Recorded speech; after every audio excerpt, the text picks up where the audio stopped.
What's up, Met fans? Welcome back to Talking Mets with Rob, and of course, welcome back to the SHEA Bridge Show. Mets Talk with Hayden here, Talking Mets with Rob here. Another weekly show to recap the week before and, of course, preview the week ahead.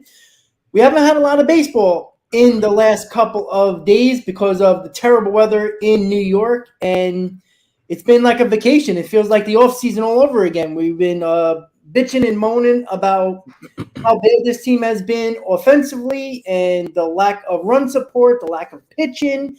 Every little thing that could probably go wrong for this team is going wrong. And we are going to start with saying what up to Hayden. Hayden, how you been, man? And say what up to everybody in the stream. Yeah, what's going on, everyone? Hope everyone is doing extremely well. I am most certainly doing well today. As I know, it's pretty weather's been pretty inadequate in New York. Here in sunny Florida, it's for the most part been pretty sunny, so I'm not trying to rub it in everyone's face, but so that's been pretty good. Otherwise all's going pretty well for the most part. I'll be going home. I'm leaving Stetson, where I go to school. I'll be leaving on Tuesday, so I'll be home Tuesday evening, back in the awesome setup. So I'll be streaming there, and next time I won't be in front of my Alonso and Mets flag and stuff. I'll be in front of my awesome Mets setup, so that'll be good. Otherwise all's going well for me. In terms of the Mets, that's another story, and we definitely have a lot to discuss about in today's stream.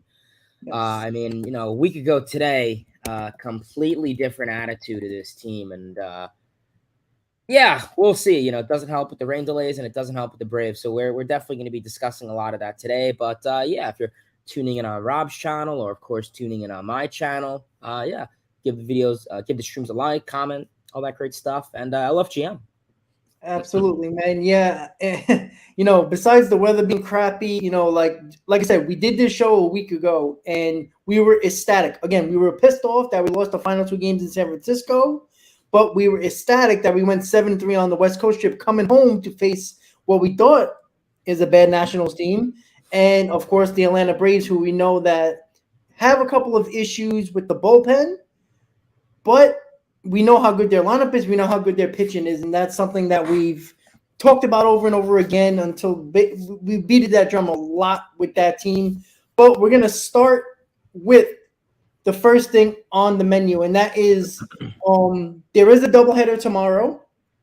On Monday, first game starts at 1:00, and then the second game starts a half hour after that. I will be attending both of those games, which will be interesting. It's supposed to be actually no rain. I mean, there's a chance of like a quick shower, but nothing crazy. We should get both games in, so I will be there, and of course expect a live stream probably sometime during the game, so for each of the two games. So make sure everybody tunes into that. Might be during the fifth inning, might be during the ninth inning, might be during first pitch. You don't know, but I'll set it up so you guys have an idea, so you can get an idea of like what the vibe is around the ballpark. Again, it's a Monday 1 p.m. game. You'll probably see a lot more people at the second game since it's probably be around 4:00 or so. So I'll definitely be there with probably a few Met fans, not a lot of Met fans in game one. But you know what? I can pick any seat I want, and I'll be happy that I am being there. I'll be in the 312 section. If you haven't been at Citi Field before, that is like the middle section of,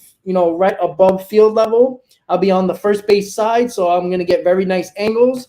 I'm going to have my little tripod with me and all that fun stuff as well. So I'm going to put my camera there and all that fun stuff. So you're going to have a pretty cool view once I go live at the game. So hopefully you enjoy it, and hopefully we get some damn wins out of that. And I know we're going to start with the National Series, but I want to start with the two starters for the doubleheader tomorrow. Denny Reyes has been called up and will be starting for the Mets in game one, and then Tyler McGill in game two. So we got Strider in game one, and I believe it's Charlie Morton in game three. Game two, right? That's what it was, right? They didn't change it. I think because I know there was something about it was going to be somebody else. I think it was Elder. What the heck's his name? The young pitcher him. I thought they were going to switch it, but they're going to keep Charlie Morton, which I don't see. I don't think they're worried about the pitching matchups in this game, to be honest, in this series anyway. But again, what do the Mets have to do, right? We're playing only 3 out of 4 games. And that's something that, look, can we take one? That would be nice. Could we take two? Technically, we win a series, so maybe we'll get lucky and do that. But I don't feel very hopeful because of the way this team has been pitching. I'm not even worried about the lineup as much as I am about the pitching, even though we're supposed to get a couple of reinforcements with Scherzer and Verlander over the next couple of days, and they both might be pitching in Detroit, which they both used to pitch for, so that'll be fun as well. So we're going to get started with the National Series.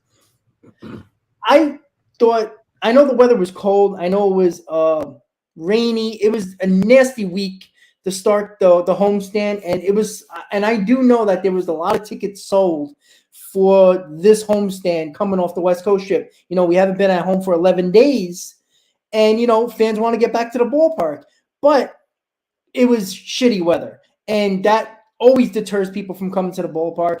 Nobody likes to sit there 3 hours and freeze their ass off and be wet. I don't care how good your team is. It's not very pleasant at all, especially night games. So I get that, but I was expecting nicer crowds. I was expecting energy, and I just felt like, and I'm not trying to blame the fans here. I'm really not, because I am one of them, and I know how miserable you can be at a game. Even if your team's doing well, it's nasty. It's not fun. But the two games against the Nationals where we scored one run, game one and game two, the constant chances that when we had those chances, we couldn't get it done. And it continued to be the same thing over and over again with this team, even though they score 4.5 runs per game.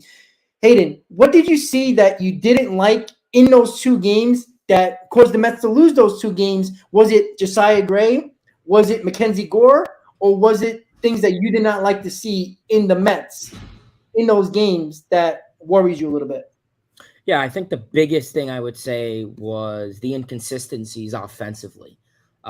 Just a quick analysis of the series. You look at game one, the Mets drop it 5-0.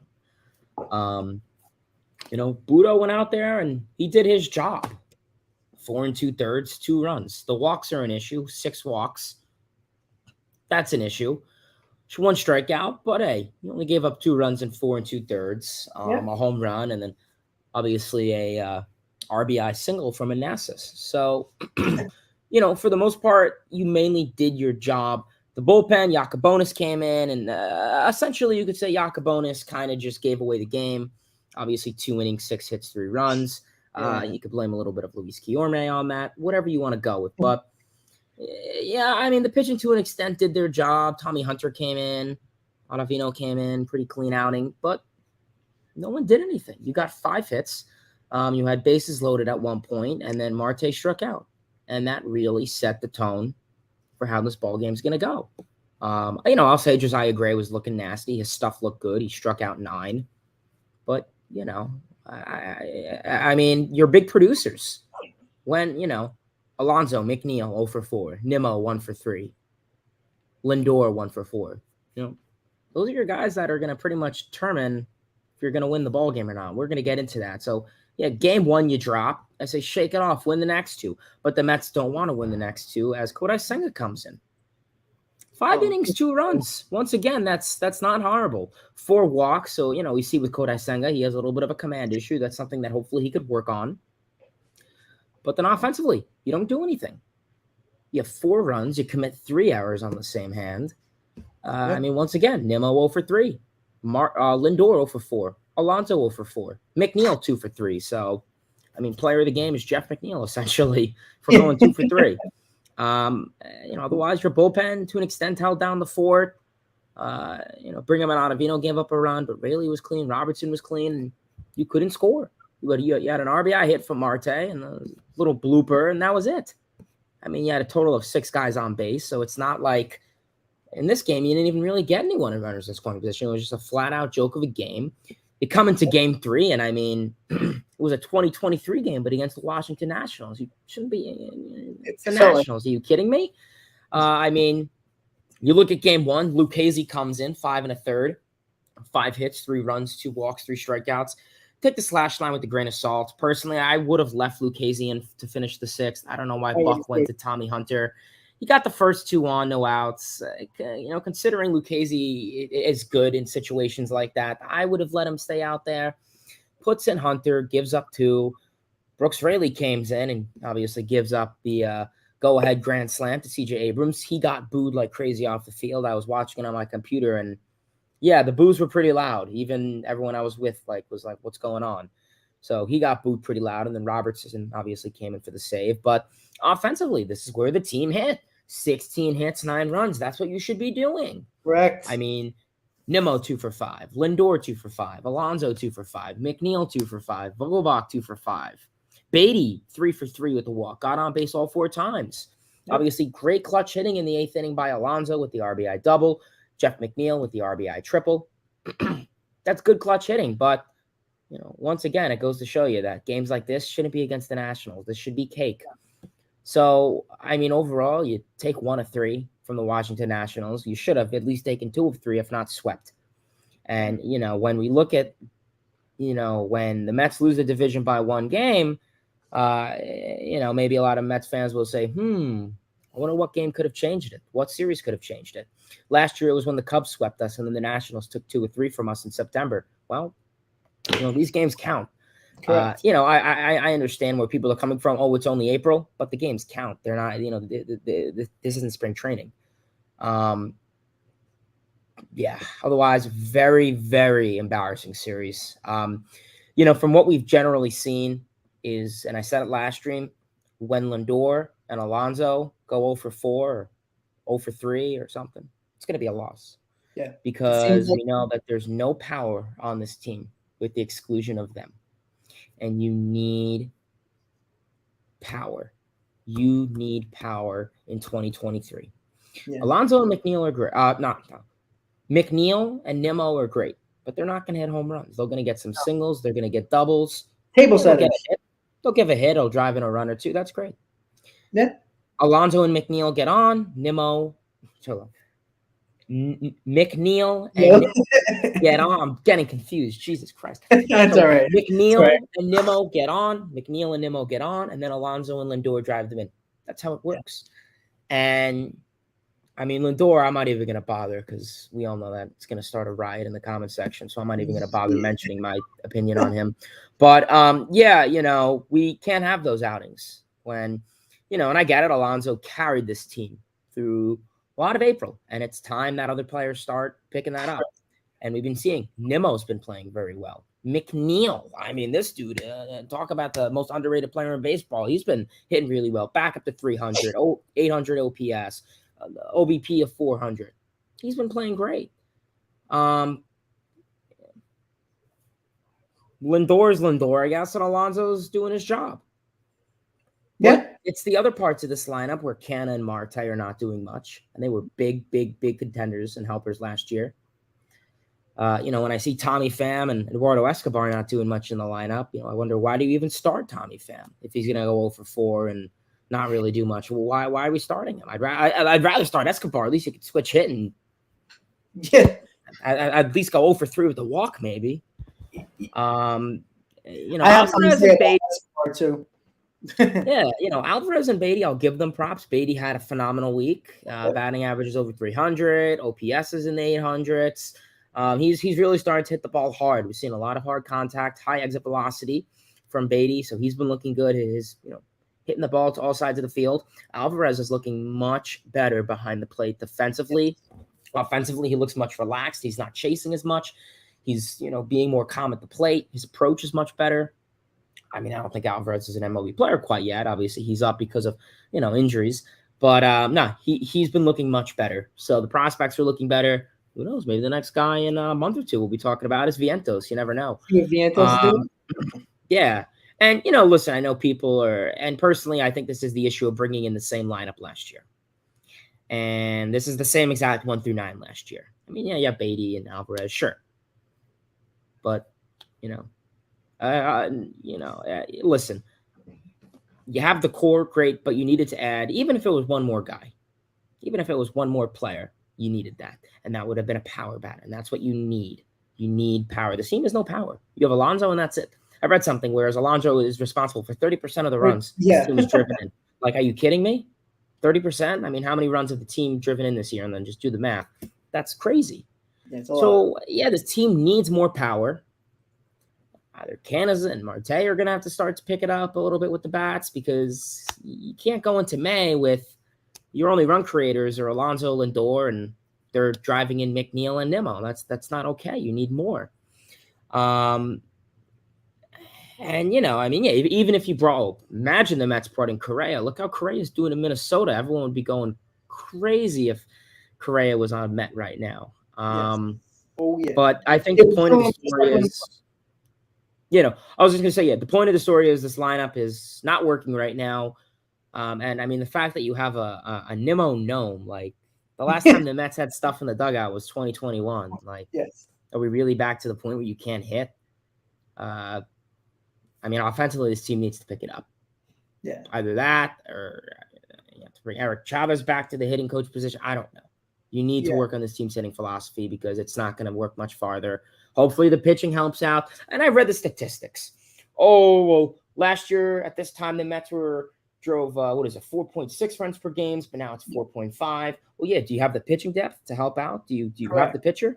And I mean, that's a kind of the issue of when that you is invest huge in an deal, old and nobody rotation. wants. It's like, people want to continue to bring up the lineup, right? The lineup is, like you just said, is scoring nearly the same as they did last year, even with struggles that the majority of these guys are still struggling, that were struggling last year, Right. that weren't doing anything. But we look back at the pitch, and you just brought it up, and I was going to bring it up right after you finished having a conversation, speaking, was the fact that the pitching was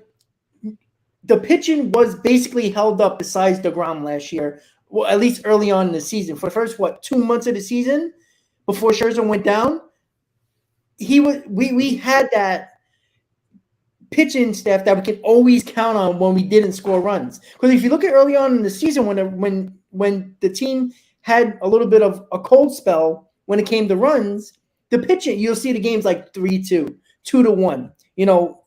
Close games, low scoring games where your pitching kept you in games, and they pulled out those games. Here's the problem. You want to keep on bringing up lineups, not you, but other people. That's all I see on Twitter. When the Mets lost 4-0 against the Braves, or even against the National Series. Oh, this offense is terrible. This offense is terrible. When your offense is the middle of the pack in runs scored, now I don't care how you get the run scored. I think too many people focus too much on how runs scored. They're like, oh, look at our average. Now we're going to bring up average when nobody cared about average. Now you're going to worry about average when we're at the bottom half of the league. I understand that, but it's how you score the runs, right? It's not how you score. It's not how you score the runs.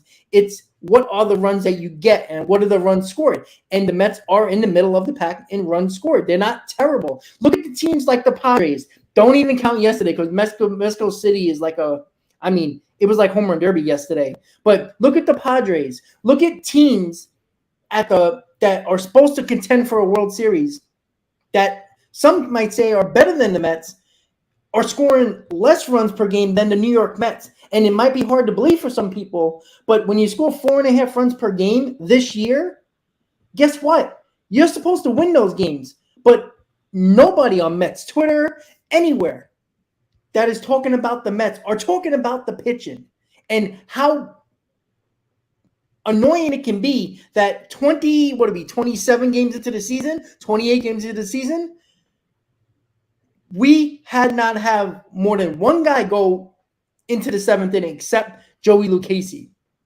That's a problem. You're not going to win a lot of ball games that way. And on top of that, when you're constantly behind by the 4th inning, every single game, I don't care if you have Murderer's Row as your lineup.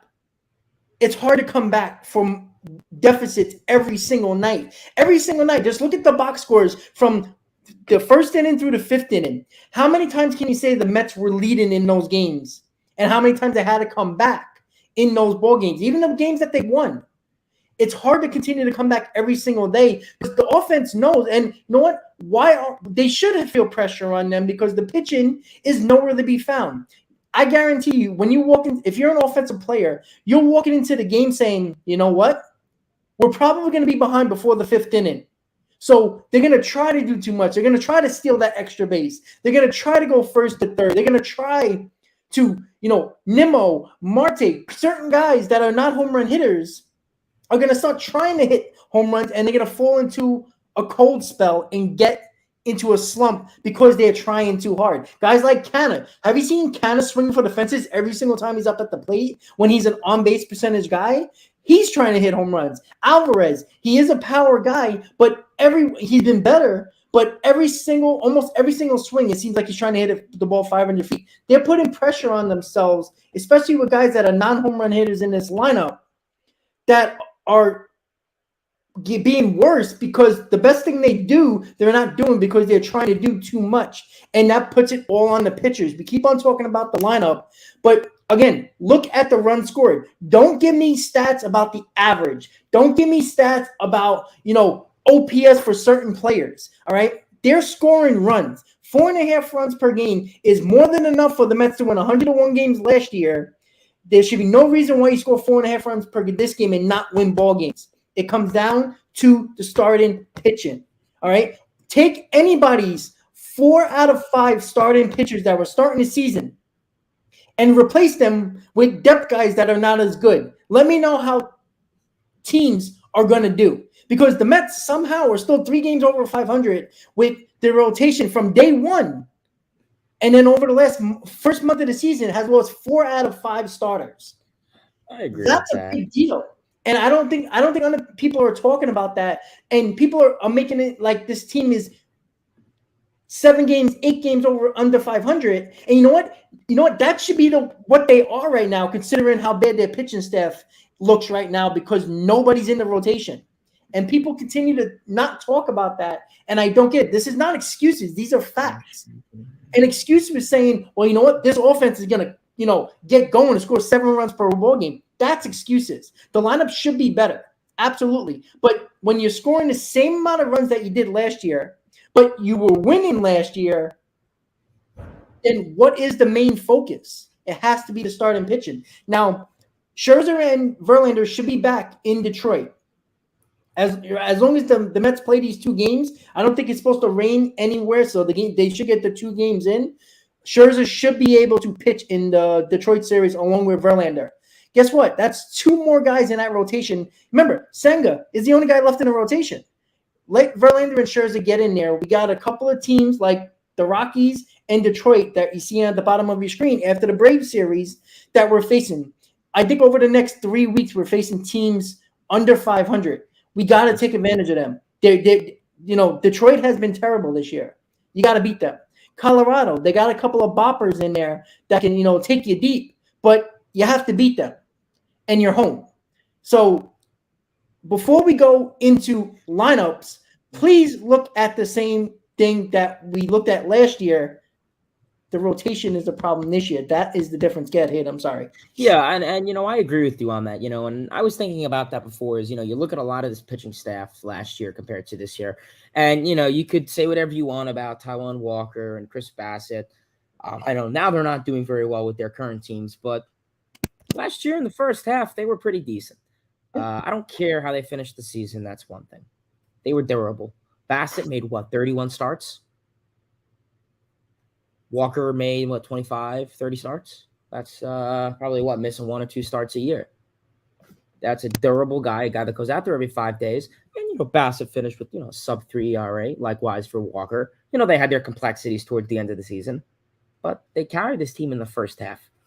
And I think that's the biggest issue is, and I'm not going to sit here and say, the Mets invested in an old rotation. Yes, the rotation's old. It is. Verlander and Scherzer and Carrasco. 3 of your 5 guys are over the age of 35. How old is Carlos Carrasco? Carlos Carrasco is 36. Yeah. So 3 of your 5 guys are over the age of 36. That's pretty obvious. And then you have, Quintana, and how old is Jose Quintana? I don't think it's much of an age thing. I just think he's an average. How old is Quintana? Like 32, 34. Okay, that's not bad. And then, you kind of mess up with McGill or Lucchese or whoever you want your fifth starter to be. Yeah, last year, Bassett, you had a much younger rotation last year. Bassett, Walker. Yeah, you had Scherzer. You had DeGrom. McGill was good. Peterson was good. And, just unfortunately, you're not getting the same results. And, obviously, we're not seeing many games where the Mets are winning 1-0 or 3-1. We're not seeing a whole lot of safe situations for the Mets. It's either 8-2 blowouts by the Mets or they lose 8-2. You're not seeing many close games. No. And I think that's the issue. The lineup can only do so much, but pitching wins championships. And when I have, Jose Budo and people that I've never heard of on the mound and pitching, that's a concern. And like I said, yeah, someone put in the chat, Kobe said, you're going to have Scherzer, Verlander, Senga, McGill, and Lucchesi. Yeah, that's not bad. I really think Scherzer and Verlander can set a precedent, really kind of mentor and help out this rotation, the younglings. Have Senga. Senga could kind of fix his command and limit the walks. I think he could really be something special. Hopefully McGill could figure out his stuff. And Lucchesi's been looking great so far. So if he can come out there and just continue to do what he's doing, give you 5-6 innings, obviously, I really don't want this bullpen to get taxed because it's, already April 30th and we had like 5 guys come in and out from the bullpen. So yeah. Correct me if I'm wrong. Looking at the starters for the Mets versus Tigers, I'm not 100% sure on how it's going to go, but I believe for game 1, you could probably see, would it be Verlander, Scherzer, Senga? Or Senga, Scherzer, Verlander or something like that? It depends on when Scherzer is eligible to come back. Yeah, because Senga hasn't pitched in like 8 days. Minutes. So Verlander hasn't. He's probably going to pitch the first game in Detroit, I think. So what? Game 1, you go out there, you throw Senga versus whoever the Tigers choose. Game 2, you throw Verlander. 3, I think Scherzer. Yeah, that's what I think that's going to be. Again, we should have the pitching matchups. You should have the whole matchups. This is a much better team than the Detroit Tigers. I know, exactly. Like I said, I don't care what the pitching matchups is. You should be scoring runs against this team. It's just that simple. You're going over Lorenzen, who's not been having a good year. The only guy that's actually been doing decent this year is Eduardo Rodriguez. Well, yes. Who's been decent. But I still think, regardless of how many strikeouts he throws, you could still be able to beat up on this guy. Correct. I think you could easily get up on Joey Wentz. Yeah, I think you could easily get up on Joey Wentz. He's a lefty, but you could easily beat up on him. The walks, the runs have been a big issue with him, and the same goes for Lorenzen. The walks, the runs, just cruddy pitcher as a whole. You should be able to beat up on these guys.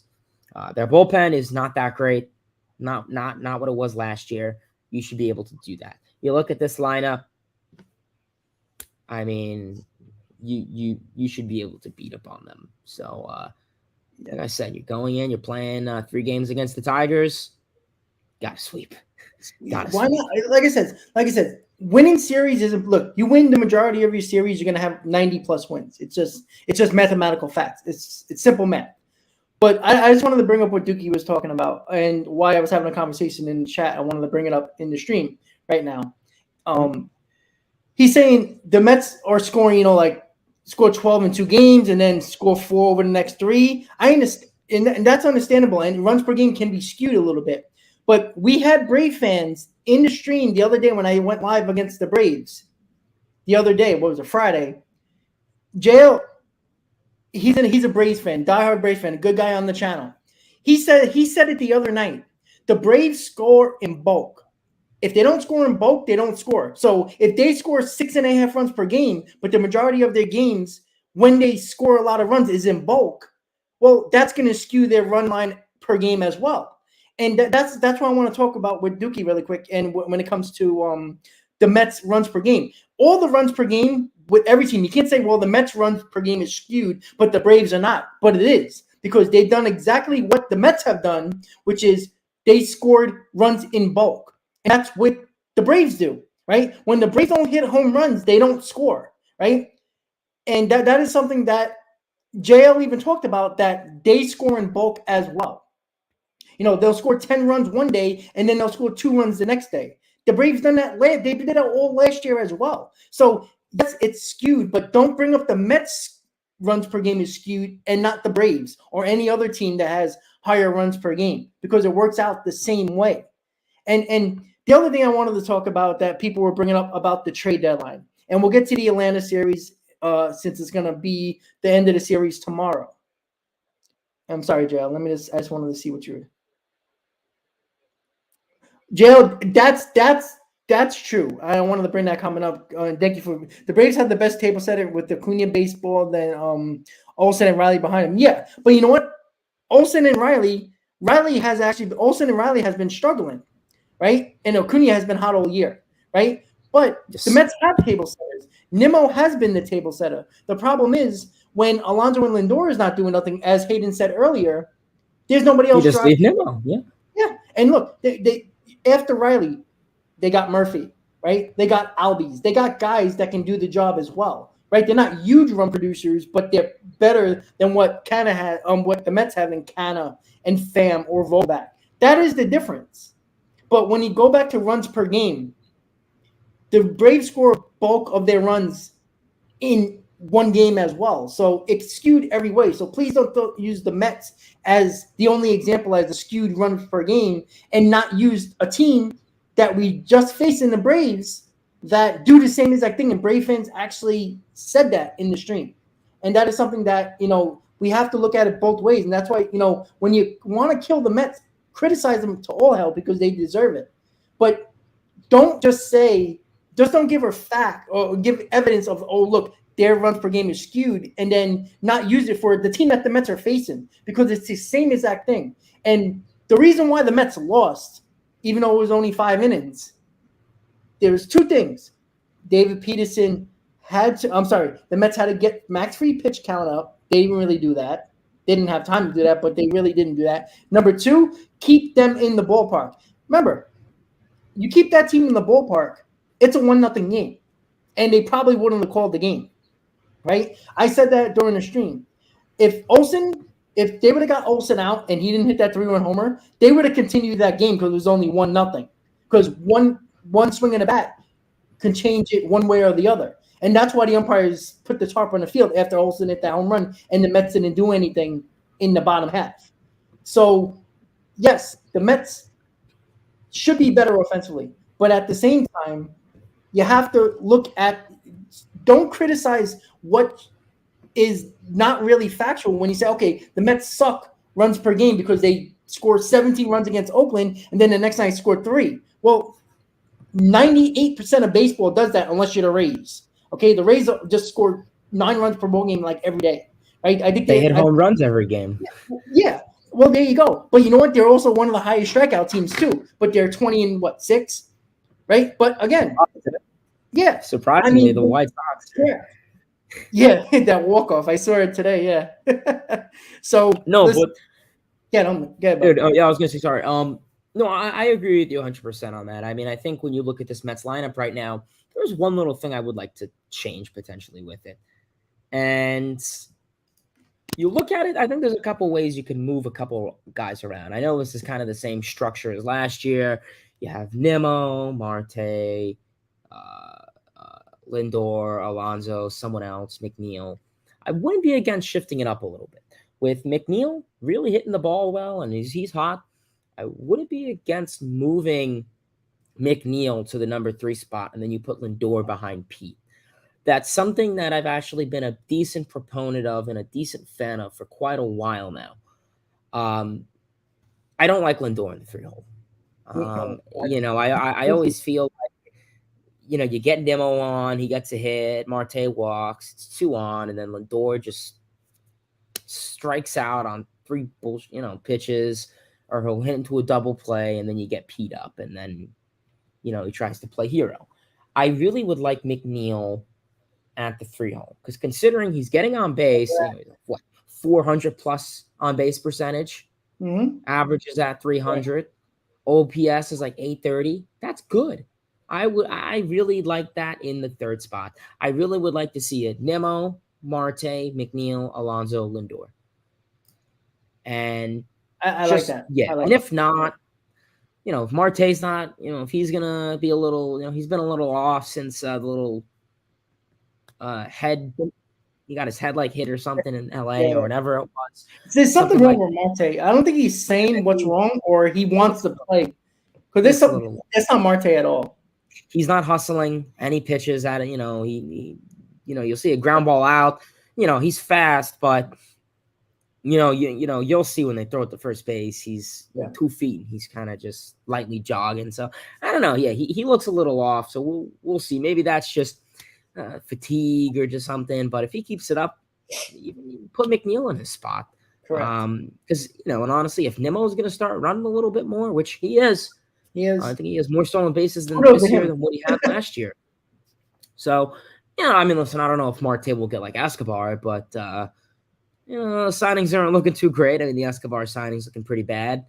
Marte, we'll see. Keep in mind, Marte was a big contributor to our offense last year, so hopefully he can kind of wiggle out of it. He's in definitely some slump. But yeah, I definitely wouldn't be against Buck experimenting with McNeil in the 3. Well, you notice he's been doing that a little. Like he's been creeping up McNeil up and up in a lineup over the last. I'll put him in the second spot. I've noticed. I've seen him in the second spot once.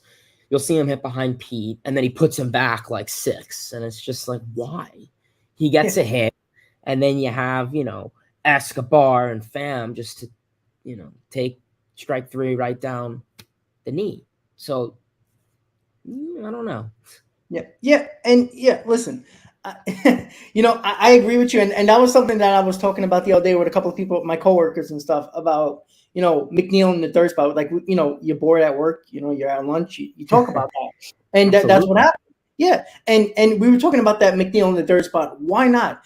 Lindor has been cemented in the third spot. I think one time this year he batted second, and that was when the Mets scored in Oakland. I think it was like 17 runs. I think that was the one time, if I'm not mistaken. Could be. I believe there was. I have to check the box score, but I believe that was when Lindor batted second. And I don't like Lindor batting second either because he's a strikeout guy. But I'd rather have somebody in the third spot that is getting on base, like you said. A guy that, with 2 outs, I can, feel confident that McNeil can get on base in front of Pete Alonso. Because that is look, if your only big home run threat is Pete Alonso, you need that guy to get on. If there's 2 outs and nobody on, I want McNeil up in that spot because I have a feeling that he's going to either work the count, which McNeil has been doing a lot more lately. He's been taking a lot more walks than in his whole career, which is nice to see. And he's hitting 300, and we know how good he is with the bat, getting on base. So if he gets on base in front of Alonso, say with 2 outs and nobody on, guess what? Alonso connects on one. That's 2 runs right there. The Mets don't score a lot of runs, and we're going to talk about the runs in bulk. Mets don't score a lot of runs on bulk by hitting the ball over the wall. They need 3, 4, 5 hits in a row to get 1, 2, 3 runs. They don't hit a lot of home runs, so they have to. And then when guys are not going, and that's what I talk about when it comes to power, that is the issue, is the fact that the Mets, if there's 2 or 3 guys that are cold in the middle of the lineup, it's hard to get 2, 3, 4, 5 hits in a row and get those 2 to 3 runs in based on those, singles, doubles, walks and stuff like that. It's hard to do when you're cold and you're not hitting well. And that's why power is always a threat, because even if a guy like Pete Alonso is 0 for 20, he's still a threat to hit a ball over the wall even when he's 0 for 20. And that is something that, you even see with the Rays. Even they want the best team in baseball, right? If you look at their box scores and you look how they score the majority of their runs, which is home runs, right? They don't get on base a lot. If you look, they hit a lot of solo home runs, but they hit a lot of home runs. But that's what they've done. If you really look at it, like I looked at the last 10 games, they have 14 solo home runs in those 10 games. 14. That's a lot of solo home runs. So they're not getting people on base. If they had the Mets on base percentage, they might be scoring 12 runs per game. Instead of what are they? I think they're at 8.5 or something like that. I think they lead the league. But again, we all know what this team needs, right? And that's why I wanted to bring up. And Mauricio to second base, that is something that might happen very soon. And that's the reason why they moved him to second base, because I think he's going to be the next man up very, very soon. And Escobar might be on a short leash to be DFA'd very soon as well. And that's something that I don't agree with, because you only hurting your bench a little bit more. But we have to try something. But I wanted to talk about the trade deadline because people were bringing it up. I know it's a few months away. if you're going to bring up Mauricio, if you're going to bring up Beatty, if you're going to bring up Alvarez, and they're going to be mainstays in this lineup, and they're going to help this team win, who are you trading at the deadline to get better? I'm just curious about that because people keep on talking about that on the chat, on Twitter. We ain't getting anybody at the trade deadline if the majority of our top prospects that other teams want are up in this lineup producing. Because then what do we do, right? Is Vientos the man out? Mets don't have no pitching prospects, so it's not like we can trade those guys away, which most teams usually want in a trade nowadays. And that is the problem. But you know what? And people were talking about this today. I was watching some sports channel or something. I don't know what the hell I was watching, but they were talking about it. The teams that usually are the bottom dwellers that everybody tries to trade with, the Pirates, first place in the Central. They're playing well, yeah. Playing pretty well, right? Look at the teams that usually you try to pick guys off, bullpen guys, maybe a big bat. They're either signing those guys or they're playing well right now. And it doesn't look like anytime soon they're going to look like they're going to try to trade bullpen or any type of bats in their lineup. So where the Mets are going to get here? What are they going to do? Are they going to look to Kansas City, who are trying to rebuild, and most of their guys are young and cheap? They're not trading those guys. Oh, yeah. You know what I'm saying? It's a joke, by the way. Look around the big, but look at the big bats that we want to get. Ohtani, I'm telling you guys right now, Ohtani is not getting traded. I'm telling you that right now. If you know anything about Artie Moreno, he was the one guy who spends a lot of money on his team that did not want Steve Cohen to own the Mets. He voted against that. He hates Steve Cohen. You really think, I don't care if the Mets give the best package. This is the whole thing with the Juan Soto Nationals thing. The Nationals GM and owner hate the Mets. All right? And don't like Steve Cohen. The same thing with Artie Moreno. Moreno is not trading Ohtani. Even if he thought about trading Ohtani, he's not trading him to the Mets. Even if the Mets have the best package, it's not happening. And you know what? The Angels are what? Middle of the pack. They're 500 right now or something like that. If they have any chance of making the playoffs with Trout and Ohtani for at least this year, Moreno is not trading him. All right? So get that out of your head. And again, even if Moreno says, listen, we'll trade him to the Mets if they got the best offer. So the guys in your lineup, who people want, Mauricio, Beatty, Alvarez, they're going to want those guys. So you're going to take them out of your lineup, and here comes Escobar and Canna and all those other guys that nobody wants in the lineup. They're going to be replacing those guys you're going to trade for Ohtani, and that's only if Ohtani gets traded. So you're losing the guys that everybody wanted up, that everybody says, wait to the deadline. Who are you trading? And that's something, Hayden, that I don't think people are realizing, that you want these kids to come up. But at the same time, if they produce, and I'm not talking about like power-wise, but just produce in general, like a little bit more run production that they help this lineup with, but people still want another power bat in this lineup, who are you trading? And what does other teams want? The guys that are already up on this Mets team, and that's the problem. And I mean, obviously the trade deadline is not for another while, and you notice a lot of the good teams are not playing very well. No, and they're not going to be traded either. I mean, think about it like this. Dodgers, I think they're just around 500. Likewise for the Padres. Cardinals, like 6 games under. Yankees are not doing too well, and I don't know if that's just then you get Carlos Rodon, Luis Severino back. Judge has been out of the lineup for the last couple days. They have a lot of other things. I'm sure the beat reporters are going to fire Aaron Boone coming May again, like they always do, or June. But yeah, a lot of the good teams are not playing very well. Mariners, and you said the Pirates are playing well. The D-backs are playing well. So I think when it comes down to it there's a lot of ball clubs, Epler, the Mets, they have their relations. I think they have their intelligence. Can't have a trade deadline. You cannot have a trade deadline like you did last year. Why am I wearing that Twins hat? We'll talk about that at the end of the stream. You can't run around and try to play this intelligent money ball. Oh, this guy has an ex-WOBA and good WRC plus against lefties. Well, unfortunately, that hasn't been working for you. Otherwise, Darren Ruff would still be on this roster.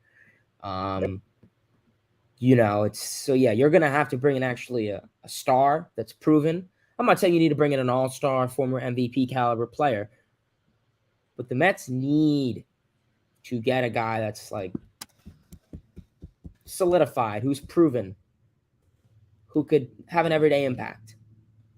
Come in the trade deadline, maybe, guys like Escobar may not be playing. He may be an everyday bench guy. And you're seeing it. Someone asked, how much longer is Escobar going to be playing? He's even not. You're seeing lefties on the mound and Beatty's playing well and Buck's saying, all right, Beatty's going to play. And then honestly, DH, we're just going to have Vogelbach or Pham. You're not even seeing. Did Escobar even play a single game against the Nationals? I don't think he may have played one, but you're noticing they're seeing lefties on the mound and Buck's not even putting Escobar out there. He'd rather have Beatty. And do you blame him? Beatty's going 3 for 3 with walk and hitting the ball hard. He's getting on and he's driving in runs. So I really don't blame him at all. It was Escobar's job. He lost it himself. It's not like Beatty was playing well and Escobar was playing mid.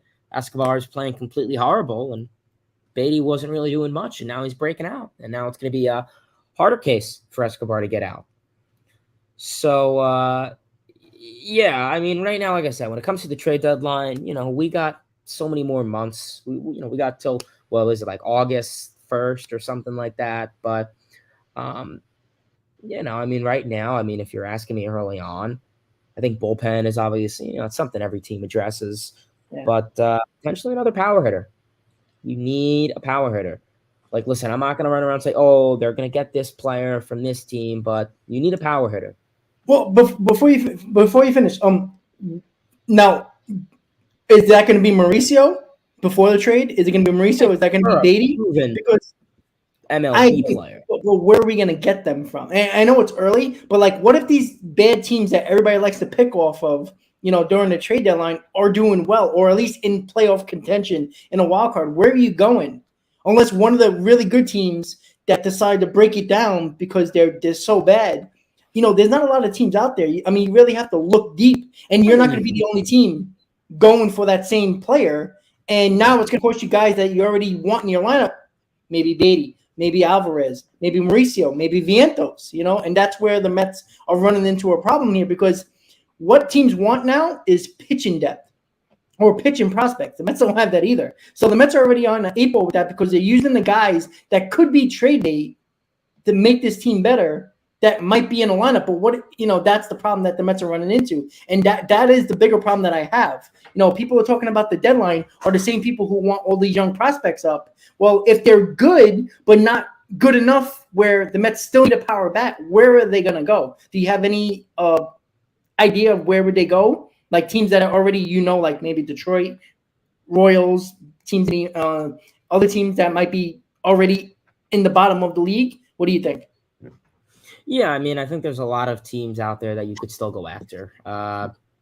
Looking in the chat, the White Sox, they're not playing very well, and I wouldn't be surprised if they say, all right, maybe we need to send a couple guys out, bring a couple new guys in, call a couple new guys up.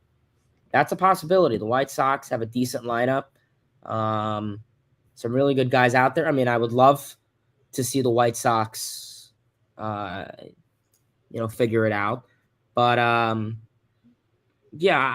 don't really know right now. I think there's a lot of ball clubs in MLB that the Mets can try and go after. Obviously, you have teams like the Athletics, sneaky ball teams like that. Royals, the Angels, of course, I have to say that. No player in particular, though. D-backs, if they're the D-backs are doing good. The Rockies. But yeah, Nationals probably wouldn't trade with the Mets. Otherwise, we'll see. We got a long bit until the trade deadline. Yeah, and people are talking about you got to let Alvarez play. He's been playing now. Again, he's been playing almost every day now, so that is not the issue either. They're playing these guys now, and if they are, again, we have 2 home runs between the two guys that were clearly raking in the minor leagues and showing all the power in the world. Again, Beatty had 5 home runs in the first couple of games, for his first 10, 11 games of the season in the minors, and batting 400. He's a lot better now. Again, he's better than Escobar. That's not the problem. But again, he's also a guy we were expecting power from.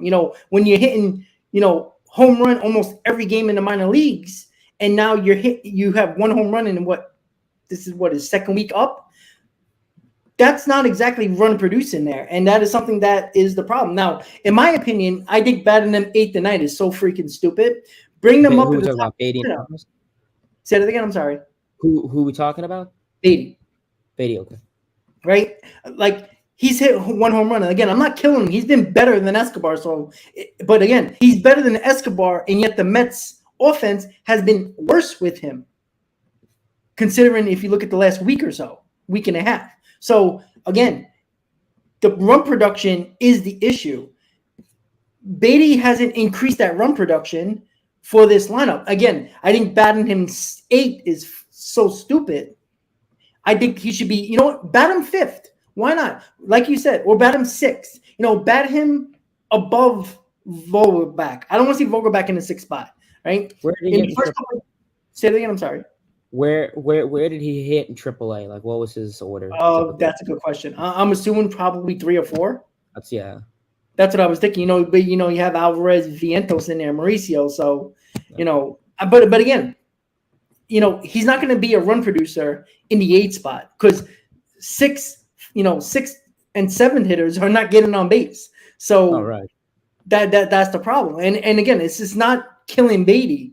The point of the matter is the fact that we're trying. Look, they didn't bring up Beatty to just bat 300 and get on base. All right, that's nice and all, but we brought him up because he was hitting home runs.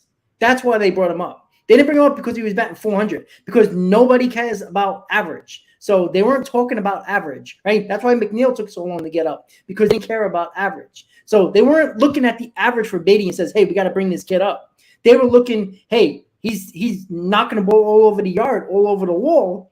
Every time you see a highlight, he's hitting a home run. They brought him up because he hits home runs. Alvarez was an injury situation with Navarez. That's why he's up. But they brought him up because they thought he would provide power. Both of them are not providing power. And that's why these guys are up. Not because of the fact that, because if the Mets just wanted a defensive guy who, can bat 9th, they would have put Michael Perez on a 40-man and put him up in the lineup every day.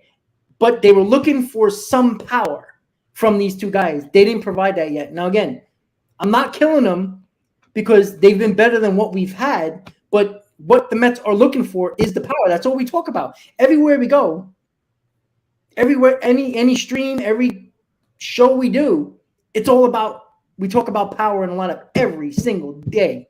Every day, every stream I do, every SHEA Bridge show we do, it's about power. We just talked about the power. But if Beatty's up because he was hitting home runs, Alvarez was the choice over Michael Perez because they thought he was going to provide some power in this lineup. Now, again, I think batting them 8th and 9th has something to do with that, but they can hit home runs 8th and 9th. It's not like they're not allowed to. They can. And that's the issue that I think we're having with the Mets right now, with the guys that they brought up, because everybody wants them up, but they're not producing the way we need them to. And again, it's not a knock on them. They're better than what was out there. So that's encouragement. But we're also not winning games. So what is it? It's not them, but they're also not providing the power that this team desperately needs, Hayden. Right. Yeah, I mean, I think power, like we said it a lot, power is very important. It's 2023. Every lineup needs power. Look at the Yankees. I mean, they're a right field wall, say all you want. They have multiple guys that are going to hit 20 plus. Correct.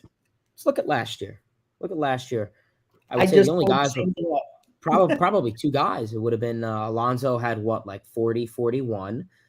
And then Lindor had 25, 26. Otherwise, unless I'm blanking on someone, I don't. I think Marte was the closest to 20, if I'm not mistaken. I think it was Escobar heated up a little. Escobar hit 20. Did he have 20? Yeah, He had he 20. hit right after the 20. Yeah. Alonso 40, Lindor 26, And Escobar then after 20. that, Marte and Nimmo had the same amount at 16. Wow. you see? Yeah. Yeah, Canna 13, McNeil 9. And then There's your the guys problem. you're hoping on, Vogelbach had 6. A couple guys that you really would like to see more is Vogelbach. It rattles me that they tell him don't pull the ball, and you look at his career, and he's pulled the ball his whole career. Milwaukee, 2018, 2019, when he was an All-Star, like 30-something home runs. But they're saying, oh, no, Vogelbach, you're just going to be an OBP guy. Have you looked at him? Have you seen his power? Have you seen his strength? Have you read the metrics saying how hard he hits the ball? Like, why are you telling him to stand there? I don't get pull it. the ball. And, you brought the right field wall in, 20 feet? Yeah. Like, does someone need to hit Buck or everybody else is doing this to show all? I mean, who's ever doing this to Vogelbach, do you need to, like, hit the hitting coach on the head and say, like, I mean, is it me? Like, is there something I'm missing? Like, that's what I'm very confused about. Yeah, someone knows in the comment section. It has to be please, I'd love to know. Well, I hate this hitting philosophy. It doesn't work. It's not 1953 anymore. Small ball doesn't work. Tell me what teams there are in baseball that is a small ball approach. Everyone has a power hitter. Even the Guardians, they brought in Josh Bell. They have J-Ram. They hit home runs. Small ball doesn't work in 2023. To an extent, of course, but you can't survive a whole season without it. Yeah. And you have guys like Vogelbach. Let him pull the ball. Let him swing. Let him hit it to the right field wall. Like, what? Like, why? So you have Vogelbach. I mean, you hope Alvarez can start, hitting some power. He's been hitting it hard. Beatty, I think, could, he's definitely a good gap-to-gap guy. He could have a couple extra base hits. But even when it comes to extra base hits, Lindor's hitting a couple, Alonso's hitting a couple. But, yeah, I don't know. When it comes to power, that's what this team lacks. And, I get it. The Mets are probably not going to be super high when it comes to, rankings of home runs. I don't think they're going to be like first or second in the league. I mean, you look at it right now, this Mets team, it's 27 home runs. See the Braves. The Braves are probably much higher, of course, I would imagine. 41. Let's look at the Marlins. Just look at the NL East. Look at the Marlins, who just swept the Cubs. 26. But they're also in a more interesting team, though. They have good pitching and just young athleticism. Yeah. So the Marlins are there. How about the Phillies? Let's look at the Phillies. Or the Dodgers or the Padres. Yeah, I'm curious about the Phillies. For power. I'm curious about the Phillies. You want the Phillies? Sure. Mm-hmm. You need power in this lineup. And like I said, Lindor and Alonso can only do so much. You need more than, in my opinion, do you consider, and I remember when the Mets traded for Lindor and everyone's arguing with me saying, oh, Lindor's going to be a much better power hitter than Pete. Yeah, sure. No. That definitely. If anybody thought that, I mean, the argument of that, and again, people look at the contract and just say Lindor should be better, but Lindor's never that type of player. It's the contract, yeah. Yeah, but again, people forget, like, during that time, remember, Cohen just became owner. He wanted to make a big splash. Again, no matter what you thought of the contract, he wanted to make a big splash. He wanted to make Met fans fall in love with him quickly, and that's what he did. Right. Again, no matter if, people like, oh, if the Mets had Jimenez and Rosario, they might have been better. Well, maybe. We don't know that, because just because they're playing well in Cleveland doesn't mean they were going to be playing well as they are in New York. We don't know that. But I do think that Schwarber's been horrible. Yeah, well, you see, that's what I'm saying, Hayden. And you know what? Again, I guarantee you there was people in this chat now, and probably throughout the season so far, that said the Phillies lineup is better. Yet, I think they're worse runs per game than the Mets, right? And I know they're missing Harper, but still, how much more runs per game are they going to score with Harper? So looking at their lineup, Yeah, I mean the Phillies right now are, Walker's not. I don't know. They're an interesting team. I mean Marsh and Stott have definitely been helping out a lot. If they haven't been doing what they did, they'd be in a much worse situation. They're at 31. So what are the Mets at? 27? Yeah. So again, for a lineup that's supposed to be having tremendous more power, I think they had over 100 They're a more. good average team. They're a good average team. This, I mean, yes, I hate average, but they're a good average and good OBP team. Look at the yes. Dodgers. They're at 47. Yeah, and look, and they're what they got the similar record as the Mets, don't they? If not worse. Yeah, well, that's what I'm saying. And that's what I'm saying. The people that say, look at the Padres. How many home runs do the Padres have? You know what? I wish they would not count this game yesterday in Mexico City because that was home run derby. But Nah, it was. You want to know the Padres? The San Diego Padres. 34.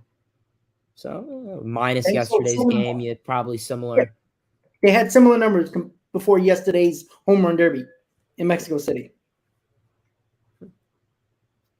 So it goes back to the same thing again. We can criticize whatever you want to criticize. Again, nobody's criticism of the Mets are wrong. The lineup, the rotation, and you know what? Nobody's bringing up the bullpen. The bullpen has been fine. It's been pretty decent, considering that they're being used so much this year, so early in the season. They've been the best part of this team so far. But let's look back at the fact that the Mets are still 3 games over 500, and I still don't understand how, because I just don't get it. Like it makes no sense. Like again, obviously that West Coast trip helped, but again, we all agree this team needs to start scoring runs. But again, when you're scoring 4.5 runs per game, and your pitching staff gives you almost no hope almost every single night, and by the 5th inning you're down 3 or 4 runs, I don't care how good your offense is. It's not easy to come back every single day. And just go back into the games, the Nationals game, the Braves game, right? By the 5th inning, it was already 4-0, so you're already behind the 8 ball. And look at the National Series, right? We were losing in the game by the 4th inning every game. And it's not like it's 1 run or 2 runs. It was 3, 4 runs. And that's the problem that the Mets are having. And again, I really want to see. Now, if this continues I'm not saying Scherzer and Verlander are going to be as bad as the guys that were currently in the rotation.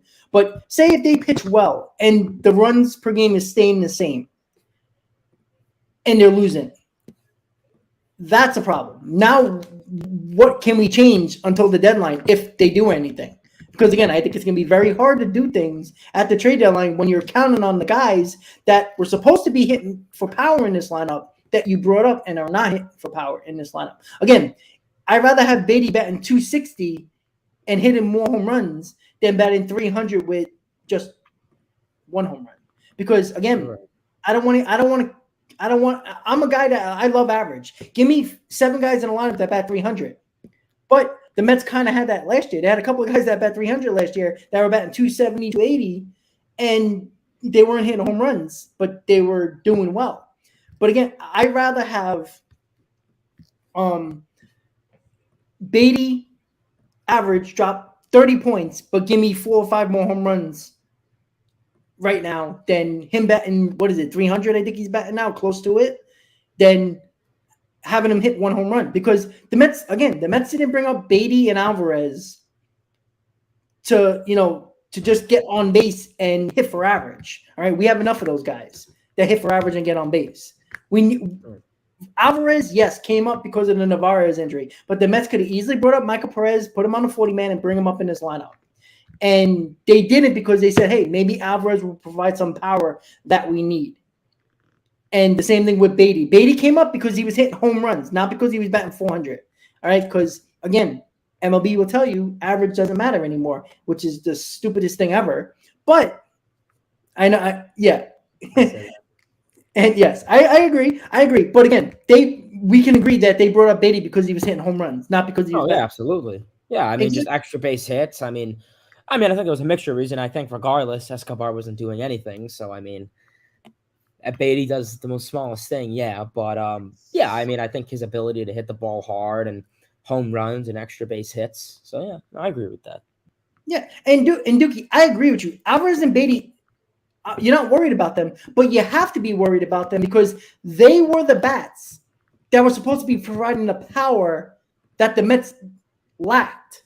That's why they're up here. They're not up here to bat 300. They're not up here to get on base. That is the problem.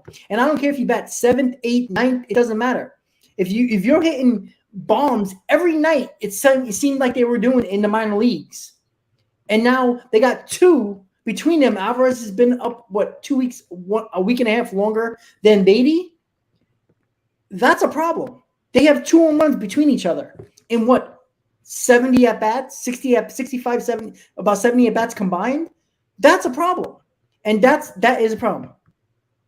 But Dookie, it's not about the 10, 12 games. The point of the matter is when you're hitting a home run, it seemed like every single game, and you're not now, they're up here for power because they were doing that, right? They didn't bring up 80 because look at that 400 average. That would be great in this lineup. No, it won't be great. Batting 400 up in this lineup probably wouldn't help this team as much, especially batting 8th, right? That's a problem in itself. But we need a little bit more power, and that's the whole reason why they're up.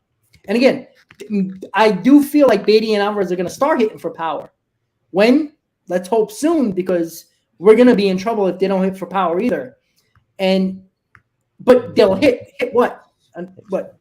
Going 3 for 4 every night, batting 8th is probably not going to, he ain't going to have people on base with the 6th and 7th that are, not getting on base. You know what I'm saying? And I get that. Listen, I'm not worried about Beatty and Alvarez. I don't think Alvarez is technically ready, but I think Beatty is ready. But I'd like to see more power from him and both of these guys. Because if you get a little bit more power from this team, or at least from these 2 guys, it can make all the difference in the world. Because the base runners are finding Beatty and Alvarez. In that West Coast trip, Alvarez seemed like he came up every single time with runners on base in that West Coast trip. And Beatty recently has been as well. Now, Beatty's been better recently. So, again, I'm not killing these guys at all. But the Mets brought him up for power because that's what they were doing in the minors. I think they will, but I think they were expecting that a little quicker than what they're getting from these guys. Again, still got to play them every day. Again, I don't want to freaking see. I mean, Escobar's going to play tomorrow because it's a doubleheader. That's guaranteed. I don't know if it's going to be DH, third base, whatever. But I wanted to ask you, Hayden. Yeah. When it comes to these last 2 games against the Braves, before we answer a few more questions and then head off into oblivion, what do you see the Mets have to do tomorrow? Again, it's Strider and Morton against Reyes and McGill. Again, pitching matchups, favor the Braves, obviously. Right. Again, you can go Morton McGill could be, a coin toss. But I think the Mets, yeah, I mean, if you look at the series right now, I would say it's I think they could split it. I think you maybe drop game 1. I don't think they'll do much against Strider, especially he's keeping his pitch count low, which, like, we said last stream, that was kind of his only flaw last year, and he's a man on a mission. So maybe if you just try to battle that game and then you take game 2, I think that could be reasonable. Bullpen's definitely going to be taxed, I'm sure. How many innings will Reyes give you? If he can give you 2 or 3, I'll be more than happy. Yeah. I don't know. There should be no excuse with this bullpen being, no one available, considering you haven't played. When was the last time a reliever was used?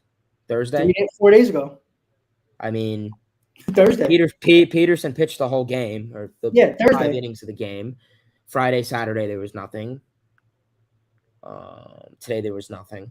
Yep. So, yeah, I mean, right now, your bullpen hasn't been used since Thursday. So everyone should be ready. Everyone should be healthy. Everyone should be ready to pitch, which is good. I'm sure maybe you'll probably use 4 or 5 guys game 1, and hopefully McGill can give you 5 or 6. And then, Tigers, you'll have Scherzer and Verlander. I don't know what the whole thing is, how many innings or how many pitches. I don't think Scherzer is going to have a pitch limit. He pitched. I think he threw 70 pitches in his rehab. So, Scherzer, Scherzer, I have no idea. I don't know. He shouldn't have any. But Verlander, you said he threw 70. So yeah, Verlander Yes. maybe Eight. give you 5-6 innings. I think. I mean, I don't know if the Tigers are. I don't really think they're a good walk OBP work the count lineup. So I think Verlander could have a good 6 innings. Verlander 6 innings. Maybe Scherzer. It doesn't really matter. I don't think he'll have a pitch limit. But yeah, I mean, right now, I think ideally the pitching, yeah, they probably favor the Braves. But yeah, right now, I mean, keep Austin Riley, keep Matt Olson to a minimum. If they're going to hit the ball, let him hit it in the ballpark. Otherwise, Alonso is pretty, Mets lineup has pretty good numbers against Morton. Yes. I mean, Spencer Strider's having a really good year. He's continuing, but if you look at Charlie Morton, he's been all right this year. He hasn't been like elite, but he's been pretty decent. 29 and a third innings pitched, 2.76 ERA, 140 WHIP. 29 and a third innings pitched. He's given up 29 hits, 9 runs, 12 walks, 26 strikeouts. So, yeah, he's pitching long into games. 6 innings, 7 innings. They were against mid lineups, of course, but yeah, hopefully the Mets can try and get something off of Morton, work the pitch count, and get him out of the game. That's what I say. When it comes to Strider, that's what the Mets do. Get his pitch count high, get him out of the game. We can't be seeing the first inning of Nimmo gets on, Marte strikes out, and then Lindor double play. We can't see that. Correct. I'm not saying, you need a 30-pitch first inning, but you need to work Strider, and same for Morton. He gets frustrated once he can't strike out. When he can't strike out guys, and the Mets are giving him a hard time striking out, and they're fouling pitches off, he gets frustrated, and then that's when he gets a little bit wild. He hasn't been wild this year. He hasn't walked. His walk's been down a lot this year, and that's why he's been so good. But if the Mets work the count, like you said, get on base and fight off pitches that are good pitches, it's going to frustrate him. But yeah, you said exactly what they have to do. Excuse me, against Strider, but there's one key to success here. If you keep the Braves in the ballpark, they don't win. That's it. Look at their box. Look at the games that they played all year. If they don't hit home runs, they don't score. That's been, Acuna has been their best guy when it gets to being a table setter and actually provide power as well. They don't score if they don't hit home runs. They did that all of last year, and they're doing that again this year. Keep them in the ballpark. Again, if it wasn't for that Olsen home run, they had 1 run. 1. Absolutely. I'm telling you, keep them in the ballpark, and you're going to have a chance of beating this team. I don't know if they can do that. Again, it's hard to. I'm not going to say it's not. But if you keep them in the ballpark, they're still a high strikeout team. Very high strikeout team that hit a ton of home runs. But if you keep them in the ballpark, the Mets are going to have a chance to win. And that I think is before the lineup, before we even talk about the lineup, keep them in the ballpark, and you're probably going to keep them to 2 runs per game if you keep them in the ballpark. And I think that I think exactly what could happen if the Mets keep them in the ballpark. And I wanted to talk, Grant, thank you for bringing that up because I forgot about what Cohen talked about today. He talked about a retractable roof on Citi Field. And again, Yankee Stadium and Citi Field were both, when they were both designed, they were supposed to both have retractable roofs, right? The Yankees squashed that earlier than the Mets did. And the reason why they squashed it, the Yankees, was because of the fact that City Council in the Bronx did not want to, for some reason, they didn't want to pay that extra tax money, which I understand. That's the reason why. The Wilpons did get more funding from, private donors that they could have done it. Whatever reason, they had to put more money out of pocket as well from their own and not the taxpayers' money, and that's why they didn't do it. But if you look at the top, look at an aerial view of Citi Field. It is designed, the top part. When they were still building Citi Field, there were still discussions about a retractable roof on Citi Field. They didn't squash that idea until Citi Field was basically nearly built. And that is something that if you look at the aerial view of Citi Field, there's ramifications of a possibility of a retractable roof. Now, obviously, there has to be a little bit of a couple of more, barriers and things to help hold up the part of the roof, the retractable roof. But the design on the aerial, look at Yankee Stadium and look at Citi Field and look at the difference. The Mets have a design at the top that could put a retractable roof. Yankee Stadium does not. And as I said, Hayden, I know you walked away for a second. I don't know if you heard, but when they both were going to put retractable roofs, they both had their own reasons why. But the Yankees squashed that before they put the first shovel into the ground to build the new Yankee Stadium. Citi Field, while it was being built, if you go back to when it was being built, Citi Field was nearly built before they right before they squashed the retractable roof, and that was when they the Wilpons decided, because they were going to get a little bit more money from private donors and taxpayer money, the Wilpons didn't want to shell out the extra $200-300 million and basically split the cost for the retractable roof, and that's why it got shot down when Citi Field was nearly built. Because again, remember, there was some concern that Citi Field was not going to be ready to go in 2009 because of the back and forth with the retractable roof. So Citi Field almost wasn't ready in 2009 when it opened up. So again, $800 million is the cost, right? They talked about that. Again, that is something. And Jay, tax dollars is still going to come into play. Don't be fooled by that. And at the end of the day, because Cohen makes so much money from his hedge fund, that $800 million can probably be, most of it's going to be a tax write-off for his other business that is making less money than his hedge fund. So yeah, it might not be any money from the taxpayers, but I guarantee it's going to be some. And again, Cohen's already in the pockets. If you noticed, Cohen has hired 100 lobbyists to get one of those casino licenses for that Flushing, Queens area that they're building around Citi Field. So Cohen already has his hands in other people's pockets, putting money in their pockets. And when you can hire 100 lobbyists to get one of those casino licenses for New York, he can do a lot of getting money, even though he can make that tax write-off to get that retractable roof on Citi Field. But here's the problem with that. It probably can't be built in an off season. So would the Mets play somewhere else? Would Yankee Stadium be able to be played there? I know. But the Mets did play. Remember when I forgot why Yankee Stadium wasn't being used. Remember Yankees played, I think, the Rays at Citi Field for 3 games? Because the Hurricane Harvey or whatever it was in 2017. Yes. Sorry, that was my phone. Android. Yeah, exactly. Yeah. Yeah, sorry about that. So yes, guys. So again, we'll see about the retractable roof. Who knows, that might take some time. I don't know if that can be done in one off season. I mean, it's not the scoreboard pulled up. But Hayden, you talked about the success for the Mets in that doubleheader tomorrow. Give me your final thoughts and say what you need to say about your channel, and then we'll call it a night.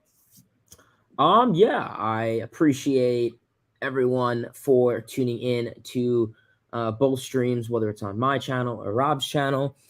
Yeah, obviously the Mets are going to play a 2-game doubleheader tomorrow, home against the Braves, and then they will be traveling to Detroit, Michigan, to play a 3-game series against the Detroit Tigers.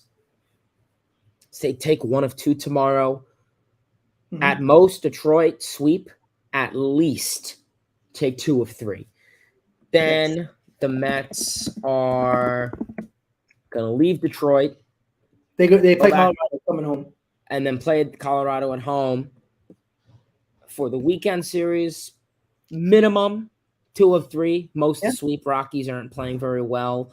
So you play 2 games tomorrow. Then I think after the Colorado series, and then you have 5 and then 6, 7, 8. I think if you could take 1 from the Braves, 2 and 2, if you can go, 5 and 2, 5 and 3, 5 and 3. Take if If you go 5-3, 6-2, anything else, I'm happy. If you go 4-3, it is what it is, and anything else below, I will probably come on the stream with Rob, and we will not be happy. Yeah. But yeah, with that said, I appreciate everyone for tuning in to the stream as always. Very fun stream, obviously. I will put my link to my channel in both of the chats. So if you guys, to Rob and mine, so if you want to check out our channels, that would be very much appreciated. Obviously, if you're watching this on my channel, appreciate you guys for tuning in, or Rob's channel, of course, likewise goes for that. But yeah, I'll probably do a live stream tomorrow on my end, going over the New York Mets and Atlanta and the Detroit, the New York Mets and the Atlanta Braves series summary, and the New York Mets and the Detroit Tigers series preview. So link is in the chat if anyone wants to check out. And yeah, I think that's really all I got. Otherwise, not the most ideal week. Hopefully the Mets can try and battle out and, get some good luck and just win ball games. Otherwise, yeah, it's not going to look too great. But yeah, otherwise, that's all I got. LFGM, let's go Mets, and let's ride. All right, there you go. So obviously, once again, subscribe to Mets Talk with Hayden if you haven't already. And of course, subscribe to my channel as well. And yes, we're going to come in here pissed off next week if the Mets have a 500 or under 500 next couple of games. Let's say the next 10 games or so. It's going to be a problem, and we're going to kill this team as much as probably we have already. But once again, guys, I will post what I'll post tomorrow for the doubleheader that I'll be attending tomorrow. So check out for one of the lives during the game. And once again, guys, thank you for tuning in to the SHEA Bridge Show. Another success on this show. Once again, the Mets record 15-12, doubleheader tomorrow against Atlanta to end that series. So once again, guys, before you go, if you haven't hit that like button, please do on both channels. Everybody, have a great night. Let's go Mets. LFGM, Hayden, have a great night, guys. See you next time.